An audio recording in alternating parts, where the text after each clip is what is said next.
Bueno, pues es sentir dolor por el pecado, etcétera, etcétera. Judas tuvo remordimiento, mas no arrepentimiento. ¿Ves la diferencia? Entonces no simplemente es, pues me siento mal de lo que hice, ¿verdad? Perdóname. No, tiene que haber un arrepentimiento que significa ir caminando en un solo lugar y no solamente me duele, sino darte una media vuelta completa y caminar en sentido contrario. Ese es el arrepentimiento, significa cambio de mente, de corazón y respecto al pecado. Dios quiere en este momento que todos ustedes que nos están escuchando se arrepientan. Oiga, ¿qué quiere decir usted con eso? Bueno, ¿cuáles fueron las últimas palabras de Jesús? ¿Dónde se encuentran las últimas palabras de Jesús? No en los evangelios, en Apocalipsis 2 y Apocalipsis 3. En las 7 iglesias o los 7 mensajes a las 7 iglesias del Medio Oriente o del Asia Menor, que son Éfeso, Esmirna, Pérgamo, Laodicea, etcétera, etcétera. Y estas últimas 7 mensajes de Cristo a las 7 iglesias, a 5 les dice que se arrepientan. No estamos hablando al mundo ya, le está hablando a los miembros de las iglesias. Pero ¿por qué querrá Cristo enfatizar? De 5 iglesias, 2 se salvaron, que necesitaban arrepentirse y después revelarles todo el libro del Apocalipsis, porque Cristo sabe perfectamente bien que el que piensa que está firme, ¿por qué vas a caer? Porque creíste que estabas firme. No, yo puedo irme con mi compadre y puedo darle consejo a una muchacha joven y puedo ver pornografía. El domingo voy a la iglesia, voy al estudio bíblico, puedo tener de vez en cuando películas pornográficas y puedo pues deber dinero y no pagarlo. Y al cambio que soy cristiano. Y cuando comienzas a pensar que tú estás firme, te estás engañando. Porque nadie puede estar firme separados de Jesús. ¿Separados de mí? ¿Quiénes son los que caen? Los que creen que viven sin necesidad de caminar con Cristo.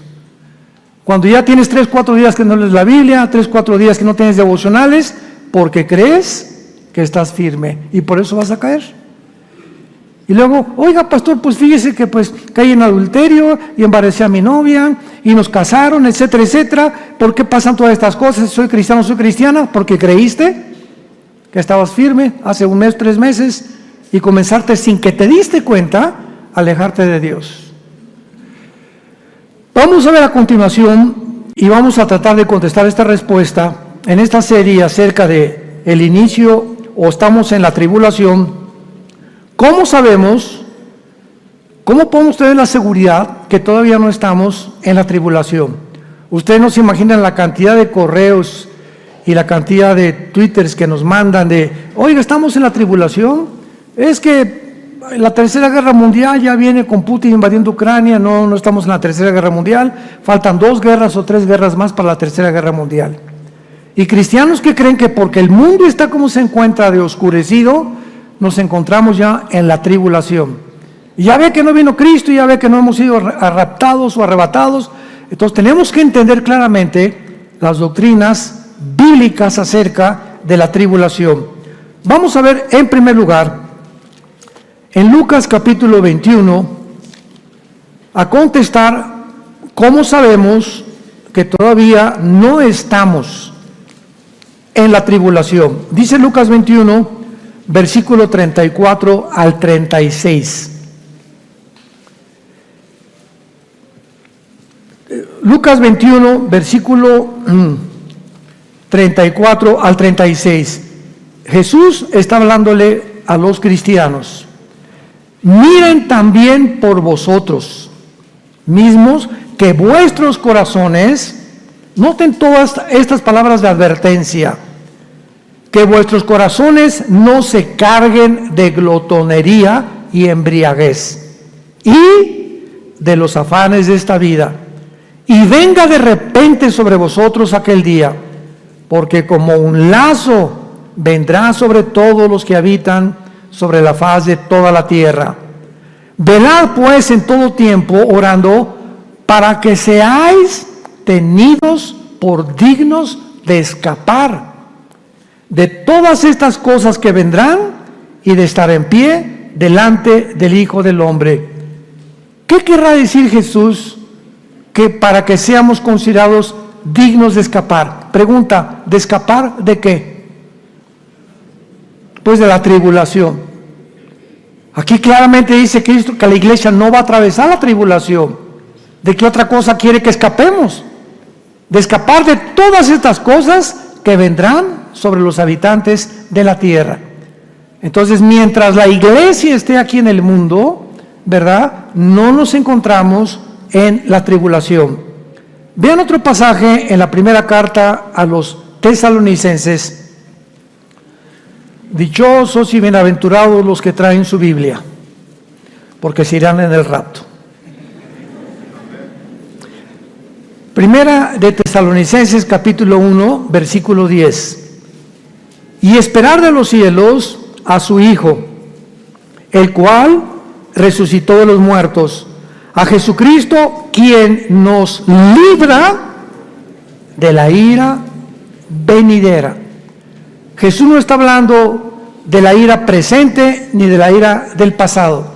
Jesús está anunciando a la iglesia de Tesalónica que viene una ira sobre el mundo, y esta ira es precisamente los 21 juicios del libro del Apocalipsis, los 7 sellos, las 7 trompetas, las 7 copas. Entonces vemos que Jesucristo nos promete otra vez en este pasaje que seremos libres de esta ira. Vean el capítulo 5 de Primera de Tesalonicenses, de la misma carta, versículo 2 al 9. Porque vosotros sabéis perfectamente que el día del Señor, siempre que vean el día del Señor, se refiere a la tribulación.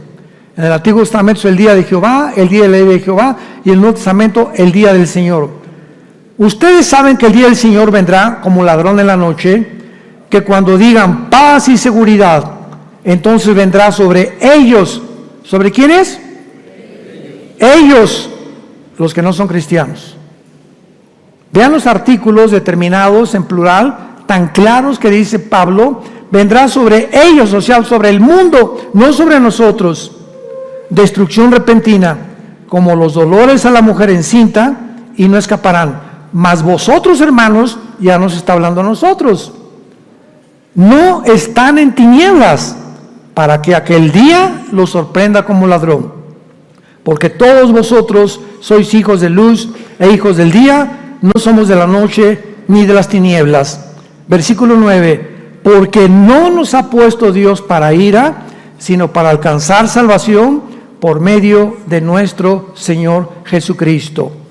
Y finalmente veamos en Apocalipsis capítulo 3, versículo 10, la final promesa de Jesucristo a la iglesia.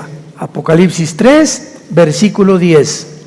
Por cuanto has guardado la palabra de mi paciencia, yo también te guardaré de la hora de la prueba, que ha de venir sobre el mundo entero, para probar a los que moran sobre la tierra, no a nosotros, sino a los moradores de la tierra, por cuanto has sido fiel, por cuanto has sido obediente, por cuanto amaste a tu esposa como te dije que la amaras, por cuanto fuiste un buen ejemplo para tus hijos, por cuanto te mantuviste honrado, por cuanto nunca tuviste miedo de la persecución, ni el que dirá mi familia, qué dirá mi compadre, qué dirá mi trabajo, que leo la Biblia y que soy cristiano. Por cuanto mantuviste tus convicciones internas, te voy a guardar y vas a escapar, porque solo aquellas personas que Dios considera que van a ser dignas de escapar del mundo, lo va a hacer. Es hora pues de examinarnos a nosotros mismos si estamos en la fe. Vemos también en segundo lugar que no estamos en la tribulación todavía, no solamente porque la iglesia sigue aquí, sino también porque Israel se encuentra todavía en el mundo, sin experimentar a Jesucristo como el Mesías. Todavía ayer me mandaron un video donde está un judío ortodoxo, son los que traen como caireles aquí, sombrero negro, se visten casi todos de negro, andan ahí en Israel, en Jerusalén, en todos lados, y no trabajan. Les permite el gobierno que se dediquen a enseñarle la Torá a los niños y toda su vida se la pasan estudiando la Torá, el Mishnah y el Talmud, que son interpretaciones de la ley o de la Torá. Y en este video decía, no, es que ustedes los cristianos a qué vienen a Israel, no nos vamos a cambiar de religión, y el Mesías que ustedes tienen, ese tal Jesús de Nazaret, no es nuestro Mesías, nosotros estamos esperando al verdadero Mesías. O sea, hay un odio todavía en Israel contra Jesucristo y contra el cristianismo. Lo van a ver ahora que vayamos a Israel, nada más que a los turistas no se meten con nosotros, porque vamos a ver en Israel, en cada esquina, hay muchachos de 18 a 22 años con puros R15, pero así están súper armados, pero por todos lados vemos gente armada, ¿verdad? Está súper cuidado. Con los turistas nunca ha habido problemas, gracias a Dios. Y ellos lo saben y el gobierno los detiene si tratan de hacer algo con nosotros. Los que son medio agresivos son los niños palestinos, porque Jericó y toda la franja de Gaza se meten a Israel, y cuando ven así turistas, esas cosas, ves a los niños de 7, 8 años de edad, no mayores de 10 años, con un odio en sus ojos como no se imaginan, pero así con un odio jarocho. Vemos pues que Israel todavía se encuentra y la iglesia cristiana, y entonces cuando Israel se convierta, que nosotros ya no vamos a estar aquí, precisamente la tribulación probará los corazones de los judíos, y ahí en la tribulación, ahí van entonces ellos a entender y a conocer que Jesucristo es el Mesías. Y dice la Biblia, vayamos rápido al libro de Zacarías en el Antiguo Testamento y veamos de qué forma la Biblia describe la conversión de los judíos de todo Israel, cosa que todavía no ha sucedido. Aunque se cuenta o se calcula que hay más de 175,000 judíos mesiánicos les llaman. Cuando un judío étnico de mamá judía o nacido en Israel se convierte y acepta a Jesucristo, lo expulsan de su casa, lo expulsan de la familia y les llaman judíos mesiánicos, porque para la religión de ellos es una vergüenza que hayan cambiado de religión y que acepten a Jesús como el Mesías. Y hay 185,000 judíos repito, étnicamente en el mundo, que creen que Jesús es el Mesías, contra más de 8 o 9 millones que creen que no es. Entonces dice aquí en Zacarías capítulo 12, versículo 8, está hablando del día que Jesús venga. En aquel día Jehová defenderá al morador de Jerusalén. El que entre ellos fuere débil en aquel tiempo será como David, y la casa de David como Dios, como el ángel de Jehová delante de ellos.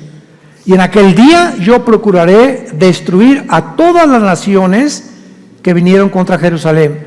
Está hablando de la tercera guerra mundial, de la batalla del Armagedón. Versículo 10. Y derramaré sobre la casa de David y sobre los moradores de Jerusalén espíritu de gracia y de oración, y mirarán a mí, a quien traspasaron, y llorarán como se llora por hijo unigénito, afligiéndose por él como quien se aflige por el primogénito. Vemos pues que cuando aparezca Jesucristo, los judíos finalmente mirarán al que traspasaron. Jesucristo va a traer las mismas huellas en las manos y la huella del costado del centurión romano que atravesó desde abajo su costado del lado izquierdo al lado derecho. El centurión romano le atravesó el costado a Cristo para asegurarse que realmente Jesús estaba muerto. Porque en aquel tiempo, para asegurarse los soldados romanos que un crucificado estaba muerto, le rompían las rodillas, los meniscos de las rodillas, para que se colgara, y si no estaba muerto, se moría de asfixia. Pero cuando el centurión pasó con Cristo, estaba escrito en el libro de Deuteronomio que no le iban a romper los huesos a Jesús. Y cuando el centurión pasó por Jesucristo, vio que estaba muerto. Él era experto en muertes, pero dijo, como decimos en México, por si las moscas, ¿verdad? Por si aquello que pueda quedar, mejor lo atravieso, porque si bajaban a alguien que estaba vivo, a los soldados los mataban. El gobierno romano no podía perdonar que bajaran a un crucificado vivo o que estuviera agonizando. Tenían que morir en la cruz. Y por eso lo atravesaron de lado a lado a Jesucristo. Ahora muy bien, ¿qué va a suceder mientras tanto en el mundo que nos encontramos actualmente cuando la iglesia termine con el rapto y el mundo se acerque a los próximos juicios de Dios? ¿Y qué va a pasar también con los eventos que están por suceder? Y se los voy a ir enunciando uno por uno. Número 1, la Biblia profetiza que el carácter del ser humano se deteriorará. Más y más y más, y el mundo se va a precipitar en una espiral cada vez más profunda de engaños demoníacos, de mentiras hacia su propia destrucción cada día más rápido. Y lo hemos visto en los últimos 3 años. Decía yo en mi conferencia anterior que cuando dice Daniel 8:23, que cuando el anticristo surja, Daniel 8:23, cuando llegue al colmo de la maldad el mundo entero. Y entonces se manifestará un rey altivo que será el anticristo. Yo le pregunté a Dios hace algunos meses, ¿cuándo se puede considerar que el mundo ha llegado al colmo? Porque siempre ha habido guerras y homosexualismo y divorcios, etcétera, etcétera.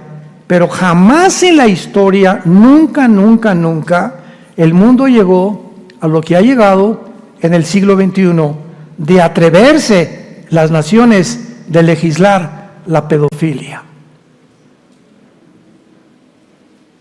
No hay más maldad que esta, no puede haber más maldad que esta, que destruir a un niño sexualmente, que tratar de adoctrinar a una criatura que no tiene ni conciencia siquiera si es hombre o mujer, y decirle: no eres príncipe, vístete como princesa, princesa, vístete como príncipe, y autorizar que los adultos tengan relaciones con ellos. No hay más crimen más grande que el ser humano pueda cometer que este. Porque ni en los animales siquiera se ve esta desgracia y esta degradación a la que el mundo llega. Oremos, porque en México está a punto a pasar para legislar la pedofilia en nuestra República Mexicana. En Finlandia ya la autorizaron, en países de Sudamérica lo están autorizando, en Europa también. El mundo ha llegado a una maldad indescriptible. Más crímenes no puede ser más grande que esta maldad del ser humano. En tercer lugar, la economía del mundo empeorará cada vez más, con mayores inflaciones, provocando el aumento de precios de los productos, el estrés, la ansiedad de la gente, la avaricia, la corrupción, la ambición de los empresarios, de los banqueros, de los gobiernos, de los políticos, de los comerciantes. Vendrá una ambición y una avaricia por el dinero desmedida como jamás hemos visto en la historia. Yo tengo unos amigos en Estados Unidos que estaban afiliados a uno de los bancos más grandes del mundo en prestigio, y de la noche a la mañana le sacaron como $60,000 de su cuenta, de la noche a la mañana, y ya han mandado cartas a este banco, etcétera, etcétera, y no le han contestado, y se la están haciendo muy cansada, ¿verdad? Pero es increíble ya el cinismo con el cual los mismos bancos te pueden robar. Decía el doctor cristiano en California: los más grandes ladrones del mundo son los banqueros, porque son de cuello blanco, te roban con corbata, explotan, los intereses que cobran son inmensos, te quitan el dinero, te roban el dinero, te meten abogados para no pagarte, etcétera, etcétera. Es una avaricia y es una ambición por el dinero y por las cosas de este mundo como nunca lo habíamos visto. Esto se viene sobre el mundo. Veamos rápidamente esta verdad en Santiago capítulo 5 en el Nuevo Testamento. Está casi al final de la Biblia, Santiago, para que no te vayas a Éxodo. Y dice el apóstol Santiago que era hermano de Jesucristo. Este Santiago que escribió esta carta era hermano de Jesucristo. Capítulo 5, dice Santiago: vamos ahora, ricos, lloren y aúllen por las miserias que les vendrán. Vuestras riquezas están podridas y vuestras ropas están comidas de polilla. Vuestro oro y plata están enmohecidos y su moho testificará contra vosotros y devorará del todo vuestras carnes como fuego. Escuchen esto: habéis acumulado tesoros para los días postreros. He aquí clama el jornal de los obreros que han cosechado vuestras tierras, el cual por engaño no les ha sido pagado por vosotros, y los clamores de los que habían cegado han entrado en los oídos del Señor de los ejércitos. Han vivido en deleite sobre la tierra, han sido disolutos, han engordado vuestros corazones como en día de matanza. Han condenado y dado muerte al justo, y éste no les hace resistencia. ¿Qué pasaje más penetrante para todos aquellos que han vivido explotando a los demás? Y no necesitas ser un gran banquero, un gran político para explotar. Tú puedes explotar al muchacho que tienes en tu casa lavándote los carros, puedes explotar a tu sirvienta, puedes explotar a una persona que trabaja, al velador de tu oficina, dándole una miseria de sueldo cuando sabes que no le alcanza ni siquiera para una canasta de comida, como está ahora la situación. Tú puedes aprovecharte de cualquier ser humano, puedes aprovecharte de explotar. Ve a una persona, te lava los carros, y luego a la persona les dan 3 pesos de propina a los que lavan los carros, o los que andan como payasitos. Esos muchachos, en lugar de robar, están haciendo lo que pueden. ¿Cómo que 3 pesos? Ellos necesitan vivir como tú y como yo. ¿Cuánto van a poder recoger? Van 300 personas para que les dé 3 pesos, 300 pesos diarios. No, pues no les puedes dar 10 pesos de perdida. 20 pesos, ¿te duele mucho 20 pesos? O una mujer con 3 niños cargando, vendiendo chicle, la pobre señora, ¿no le puedes dar 25 pesos? La ambición que tiene el ser humano actualmente. No, ya no hay empatía de nosotros. Ya los vemos, ¿verdad? Y, quítate, no me ensucies mi coche. Aumentarán en tercer lugar los desastres naturales en intensidad y en frecuencia, como terremotos, tsunamis, huracanes, erupciones volcánicas.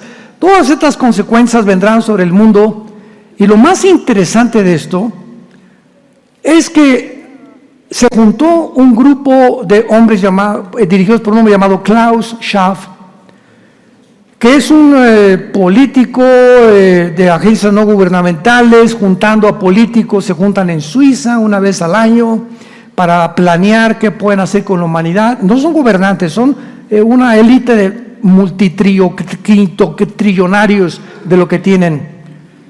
Y vemos nosotros que están tratando de propagar una cortina de humo en el mundo diciendo el clima.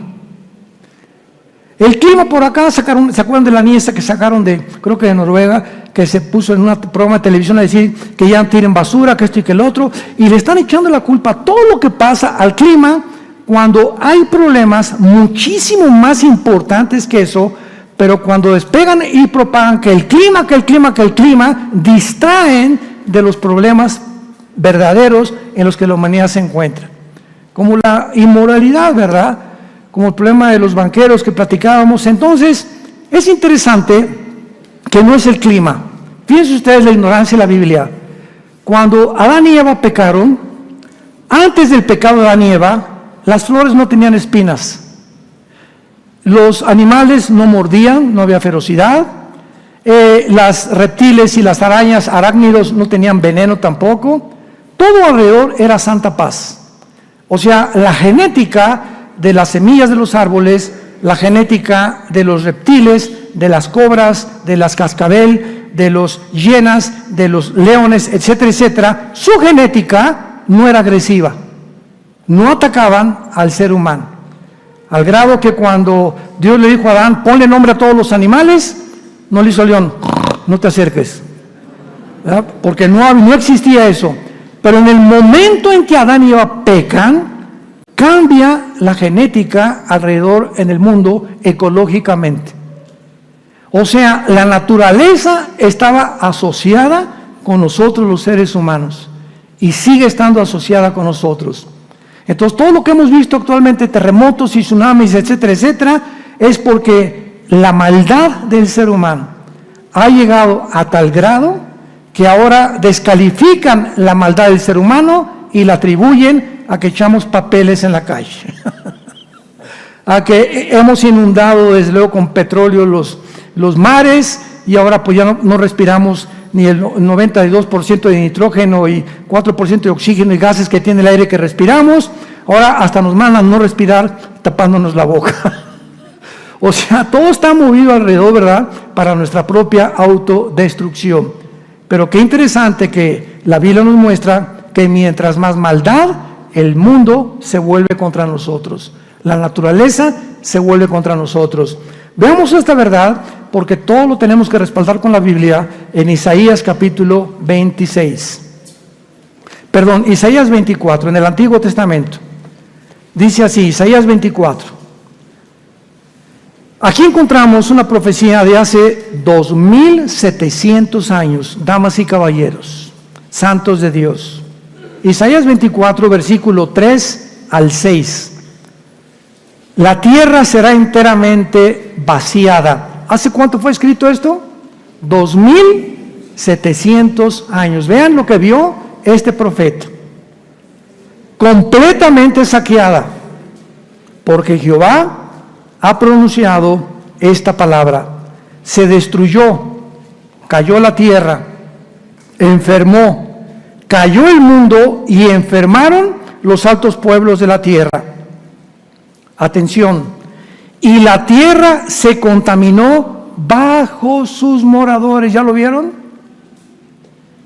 La tierra se contaminó bajo sus moradores y nos da 3 razones Dios por lo cual el mundo se encuentra como se encuentra. Número 1, porque traspasamos las leyes. Número 2, porque falsearon el derecho. Y número 3, porque quebrantaron el pacto sempiterno. Cuando Dios creó al ser humano, le dijo, no eres Dios. Hay líneas que no debes de cruzar. Yo soy el legislador de la moral, no eres tú. No cometerás adulterio, no harás esto, no harás aquello, no tendrás sexo antes de casarte, cuando te cases será con tu esposa, vas a respetar a tu prójimo, no desearás a otra mujer que no sea tu esposa, no desearás los bienes de otras personas. Son líneas que si tú las traspasas, vas a acarrear consecuencias sobre tu vida automáticamente, que en la Biblia le llama maldiciones. Automáticamente se viene sobre ti, al quebrar una ley natural, se vienen sobre ti maldiciones espirituales. Y dice la Biblia que una de las razones por las cuales nosotros que vivimos en un mundo ya completamente saqueado y enfermo, en un abismo, es porque los seres humanos han falseado el derecho en segundo lugar. No hay justicia, hay una injusticia, una explotación como lo vimos en Santiago a las clases menores, a las clases pobres, a las clases que no tienen para poder quejarse. Hay una injusticia en los juzgados, en los ministerios públicos, en los gobernantes, en los presidentes. Por todos lados el mundo clama justicia, justicia, justicia. Vivimos un mundo de injusticias, han falseado el derecho. Tienes dinero, te va bien con tus abogados. Si no tienes dinero, el rico seguirá explotando al pobre y los políticos se seguirán vendiendo para poder realmente decir que distribuyen la justicia vendiéndose a los ricos. Este es el mundo que vivimos. Y aquí está. Entonces no le eches la culpa que echaste los papeles fuera del cesto de la basura. Todo esto es el resultado y la consecuencia de la moral del ser humano podrida en la que nos encontramos. Y tercer lugar, quebrantaron el pacto sempiterno. ¿Cuál es el pacto sempiterno? El matrimonio. El matrimonio es la institución más santa. más sagrada. Cuando digo más, es el pilar de la Biblia que Dios instituyó. Antes de escuelas, de políticos, de gobernantes, instituyó la institución del matrimonio, lo más santo y lo más sagrado. ¿Por qué? Porque el matrimonio entre un hombre y una mujer son el pilar para la sobrevivencia de cualquier sociedad. Si el matrimonio está mal el país. Porque los países están formados por familias. Y cuando las familias comienzan a desmembrarse, en la economía, y y el otro, y el comercio, y creemos que todo el dinero está por allá, un mejor gobernante, ojalá que haya un político que me caiga bien, y todo lo atribuimos así como ciegos, sin darnos cuenta que es dentro de nosotros la podredumbre. ¿Y por qué me valen mal en mis negocios? Porque tratas mal a tu esposa. 1 Pedro 3:18, maridos traten a sus mujeres como vasos frágiles para que tus oraciones no tengan estorbo. ¿Por qué no te ha contestado Dios? Ve y pídele perdón a tu esposa, pídele perdón a los que has ofendido. Antes que traigas tu ofrenda, dice Dios, reconcíliate con los demás. Ese es el sacrificio que yo busco en tu vida. Y si tú no lo haces, se viene sobre ti maldiciones. Tarde o temprano. Vemos pues por todos lados en la palabra de Dios cómo se nos explica. En cuarto lugar, qué eventos podemos suceder, ¿verdad? Se viene la guerra nuclear.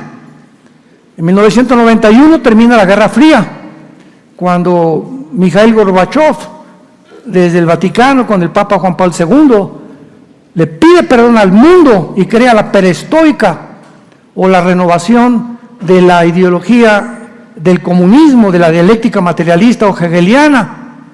Y dice Gorbachev, el comunismo es la ideología que fracasó en los últimos 70 años que hemos tenido y no podemos seguir. Rusia ha caído en la Unión Soviética por el comunismo. No funciona esta ideología. Y entonces el mundo capitalista, el mundo occidental, Estados Unidos, Europa, no, ahora sí, ¿verdad? Ahora sí no tenemos contrincante, ahora sí el mundo va a ser capitalista y vamos a todos ser gobiernos a ser democráticos.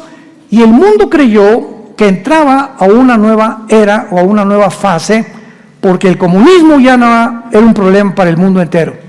Y entramos y ya no va a haber guerras porque la tecnología que hemos logrado, todo el mundo va a procurar pues el bien. No es posible que Rusia bombardee a Estados Unidos porque los presidentes saben que si Rusia envía un misil nuclear, Estados Unidos le contesta. Entonces, ¿en qué cabeza cabría que hay una guerra nuclear? Porque tendrían que estar locos, porque los dos se destruirían. Por eso no puede acabar el mundo una guerra nuclear. El mundo no está tan loco para que lleguemos a ese punto. Febrero del 2022, Putin invade Ucrania. Y rodea con 150,000 soldados Ucrania, acusando a la OTAN, a la Organización de los Tratados del Atlántico del Norte, de las Naciones, que se formó en 1947-49, después de la Segunda Guerra Mundial, para impedir que el comunismo avanzara en Europa. Acusa a Estados Unidos y acusa a Europa de que quieren acercarse a Ucrania. Ucrania es el trampolín de Europa y de Estados Unidos a Moscú, porque si la OTAN o Estados Unidos pone un misil en Ucrania, están a 5 minutos tardaría el misil en llegar a Moscú. Putin prevé esto, ¿verdad? Y claro que como todo dictador se aprovecha, hace una matazón tremenda, como todo dictador, etcétera, etcétera. Y ahorita el mundo está volteando por todos lados, todo el mundo está hablando de guerra nuclear. ¿Que cuándo viene la guerra nuclear? Ahorita el 80% de los correos que yo recibo son de preguntas de diferentes naciones. Díganos, o qué nos dice. Les digo, pues no soy Dios, ni soy Juan el Bautista, ni Malaquías, ni tampoco Amós. No sé cuándo viene la guerra nuclear, pero lo que sí les digo es que no viene la guerra nuclear hasta después que nosotros nos vayamos a casa. Va a haber 2 o 3 guerras antes, pero la tercera guerra mundial no es esta, porque la tercera guerra mundial, de acuerdo a Zacarías 14, Apocalipsis 16, del 12 al 18, es cuando todas las naciones se van a juntar en contra de Israel, dirigidas por China y por el Asia Menor y Europa. Así que la guerra nuclear va a venir, pero lo que no han podido percibir los politólogos, los comentaristas de televisión, los literatos, escritores, nunca va a haber guerra nuclear porque tendríamos que estar locos. Es que hemos llegado al punto en el que ya están locos. Ya no existe la razón en el mundo. Ahí está el gordito de Corea del Norte a punto de mandar ya un misil. Y no me la hagan de tos, ¿por qué les mando el misil? Y Rusia, Putin no se va a atrever. Está alardeando, Putin no está alardeando. Simplemente porque Putin sabe que el mismo submarino Poseidón, que ya botó en el mar Mediterráneo y el mar al sur de Siberia, ese submarino puede mandar un torpedo o un misil nuclear o una ojiva a Estados Unidos. Estados Unidos tiene un sistema de defensa en el mar del este y del mar occidental, en California y en Nueva York, donde los misiles, ¿verdad?, ya se pueden detectar. Y los pueden ustedes ver en videos en muchas formas como los han programado. Entonces viene un misil de Rusia y tarda aproximadamente 20 a 23 minutos en llegar a Washington. El presidente de Estados Unidos, Joe Biden, tiene un portafolio con códigos donde él solamente puede abrir el portafolio y ahí apretar un botón para prevenir a la aviación, a la infantería y a los que están en el mar, ¿verdad?, a los marinos, que prepárense para detener el misil y desatar una guerra nuclear. Eso le toma al presidente 7 minutos. Entonces, no le daría tiempo al presidente Biden en los 7 minutos, porque el misil que tiene en Rusia llegaría antes que abrir el portafolio. Y eso no lo publican, se llama el sistema SS-500 de Rusia de ojivas nucleares. La economía de Rusia no se puede comparar con la economía de Estados Unidos ni algunas naciones europeas, pero nadie en el mundo, nadie, escucha muy bien, nadie tiene las armas nucleares que tiene Rusia actualmente. Nadie. Tiene los cañones y tiene los misiles más sofisticados que nos podamos imaginar y los drones más inteligentes que podamos imaginarnos. Así que Putin no tiene miedo. Y que va a mandar a esa, lo va a mandar, y no tarda en mandarlo. Y Israel no tarda en mandar y destruir las bases de Bushin junto al Golfo Pérsico para destruir los sistemas y las plantas nucleares que Irán está tratando de construir con las centrifugadoras, el uranio 235 para fabricar más bombas atómicas. Es el mundo que nos encontramos. Estamos a punto de explotar. Y tú leyendo el Calimán todavía. Viniendo a la iglesia sin Biblia, creyendo que estás firme. Ya no tienes devocionales con tu casa, ya ni das gracias por la comida y los alimentos. Antes de orar ya tomas a tu esposa, vamos hijos a la sala, vamos a orar todos. Señor, cuídanos, guárdanos, Padre Santo. Véngase mi Pepito, ¿a dónde vas? Voy a la escuela, mi Pepito, venga para acá. Le ponen sus manos, Señor, en el nombre de Jesús, bendice mi Pepito. Va a la escuela secundaria, guárdalo de tanta contaminación, de tanta maldad que hay en las escuelas. Ya hemos perdido nuestro primer amor. Tu cristianismo es del domingo nada más. Y sin que nos demos cuenta, creyendo que estamos firmes, vamos a caer. Y no vamos a poder escapar de todas las cosas que se vienen sobre el mundo entero. En sexto lugar, la agenda global continuará influenciando a la mayoría de las naciones para que implementen la ideología de género.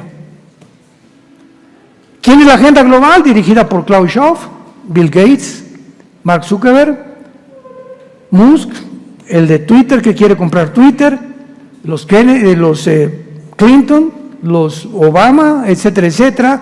Todos ellos están detrás de este consorcio que llegan, por ejemplo, el presidente de todos ellos se llama George Soros, un judío de Hungría. Este hombre debilitó él solo la libra esterlina, hizo que cayera Estados Unidos hace algunos años. Él, con el dinero que tiene, hizo que cayeran los bancos, para que tengan una idea ligera de lo que es el poder de este cuate. George Soros llega a Argentina, llega a otra nación y les dice: ¿cuál es su deuda externa? Pues debemos ahí, más que pasando la lomita, debemos 100 pesitos. ¿Cuánto debe?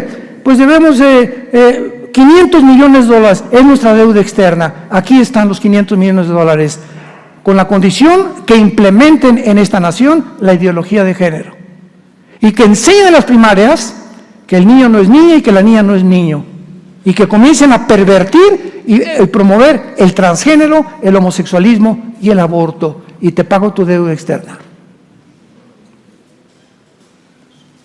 Abran los ojos.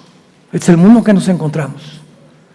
Y esta es la razón por cantidad de países en Latinoamérica y Centroamérica se están vendiendo para que les paguen la deuda externa a este grupo o a esta élite de agencias no gubernamentales que tratan de implementar esto satánicamente, destruir la familia.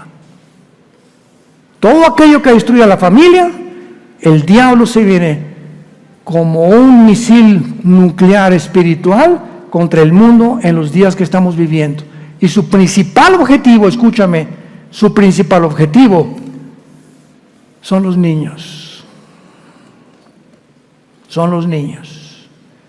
Ahora puedes entender por qué en Disney, ve a Disney allá en Orlando, en Florida, o en California, llegan los niños a Disney y les entregan un papel, por favor, aquí dentro de Disney, el que fundó Disney y el paraíso de los niños, por favor, no puedes aquí en el parque infantil de Disney decirle a nadie él o ella. Háblales en términos neutros. Aquí no hay hombres ni mujeres. Y si alguien te dice que eres una princesa, tú no te puedes quejar. Tienes que decir, sí, soy princesa. ¿Lo aceptas? No, no lo acepto. Pues te sales, no entras a Disney.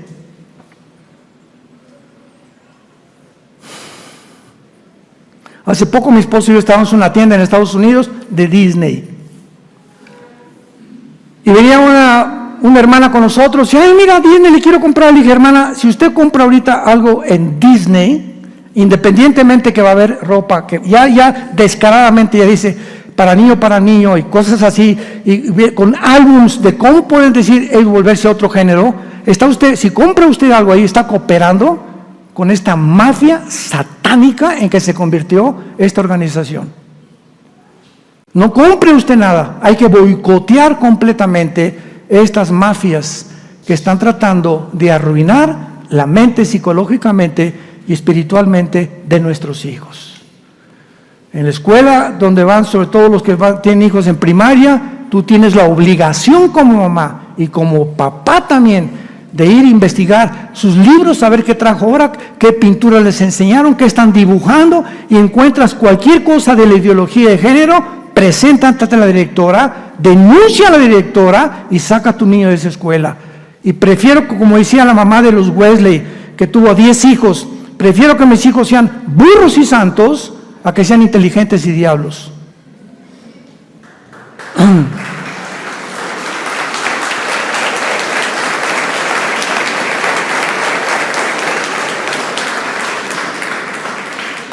Y finalmente, la apostasía de la iglesia vendrá con toda su fuerza.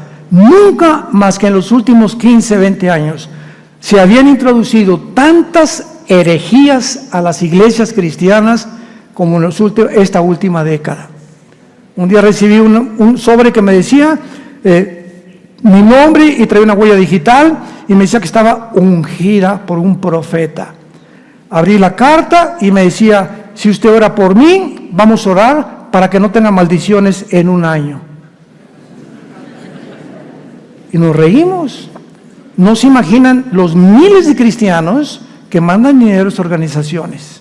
Otra que me mandaban un trapo ungido en Jerusalén, que me lo pusiera debajo de la cama y se me iba el dolor de cabeza, porque tenía aceite de Jerusalén. Yo les dije, yo compro aceite de olivo de Italia y está mejor. Eso ya perteneció a otra época.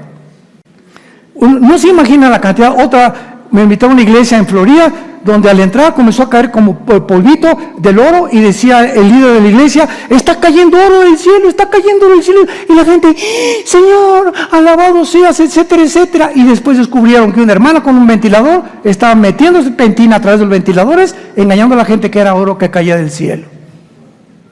No se imaginan, ustedes no tienen ni idea. Yo viajo continuamente, viajando a diferentes organizaciones. No se imaginan lo que está pasando en las iglesias cristianas y las barbaridades que están enseñando. Y una pedidera desmedida de dinero. Si tú mandas esto, vas a ser sanado. Y si tú haces esto, te va a venir una bendición para tu familia. Y así está el mundo en que nos encontramos. Y los cristianos, por no tener conocimiento de la palabra de Dios, caen en las trampas, son engañados y arrastrados por diversas doctrinas que hunden a los hombres en perdición y destrucción. Preparémonos para encontrarnos con el Señor. Oremos. Padre, te damos gracias por tu palabra una vez más. Bendito sea el Dios y Padre de Jesucristo nuestro Señor, que nos ha hecho renacer para una esperanza viva por medio de Jesucristo de entre los muertos, para una herencia inmarcesible, incontaminada, reservada para nosotros en el cielo, que somos guardados por el poder de Dios mediante la fe. Te damos gracias, Señor, porque tú pruebas nuestra fe continuamente, y cuando pasamos la prueba, cuán grande es la bondad de Dios, cuán grandes bendiciones Dios tiene para aquellos que le obedecen, que viven cerca de su Hijo Jesucristo, cerca de su palabra, que son libres en sus hogares ante sus hijos y su esposa, de que Jesús es real y que vale la pena ser santos en toda nuestra manera de vivir. Gracias, Jesús, porque fuiste muerto, enterrado y resucitado a los 3 días. Y te encuentras actualmente sentado a la diestra de tu Padre, viviendo para interceder por nosotros eternamente. Tenemos un gran sumo sacerdote que traspasó los cielos, se sentó al lado de su Padre y nos dice en esta mañana: no tengan miedo. Nunca te dejaré, nunca te abandonaré. Voy a preparar lugar para tu vida, para que cuando yo regrese, los voy a tomar hacia mi persona, me abrazarás y descubrirás en ese momento que valió la pena seguirme, dice Jesús, porque yo soy el camino, la verdad y la vida, y nadie va al Padre si no es por mí. Entrégale tu vida en esta mañana a Jesucristo si no lo has hecho. Ya no dejes pasar un solo día más. Puede ser hoy en la noche cuando Él venga por nosotros, puede ser mañana, una semana, no lo sabemos, pero vendrá repentinamente cuando menos lo esperemos, y Él no quiere que tú no estés preparado para encontrarte con Él y quedarte en un mundo podrido